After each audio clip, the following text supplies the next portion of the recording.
यो हो राजा रानी ताल। यो चाहिँ रानी ताल भनेर चाहिँ यहाँ लेखिएको छ, तपाईँलाई देखाउँदैछु। ल हेर्नुहोस् है, यसो दामी दामी छ यहाँ चाहिँ।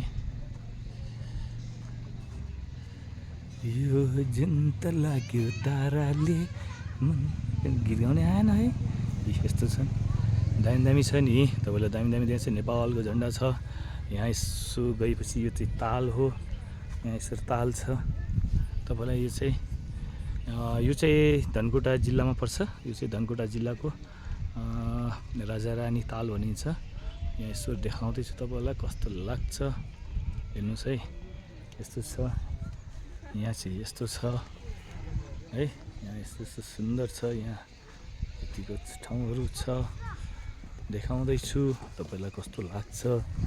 कला र संस्कृतिले भरिएको यहाँ हात्तीहरू यसरी बनाएको छ।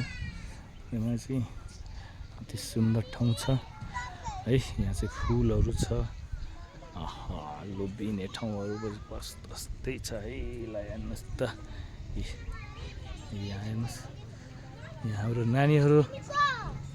ल ल ल हेर्नुहोस् यहाँ, ल घुमाइदिउँ। ल यसो खेल्ने कुराहरू पनि छ है यहाँ। मजाले खेलिरहेछ हाम्रो नानीहरू। यस्तो चिजहरू छ, रमाइलो ठाउँहरू छ। यो चाहिँ धनकुटा जिल्लामा पर्छ। यो चाहिँ राजारानी ताल। तपाईँले भन्छु यहाँको कल्चर, यहाँको परम्परा अति सुन्दर छ। म तपाईँलाई देखाउँदैछु यहाँको अति सुन्दर ठाउँहरू। यो चाहिँ धनकुटा जिल्लामा पर्छ है। यस्तो छ, यस्तो तरिकाले राखिएको छ।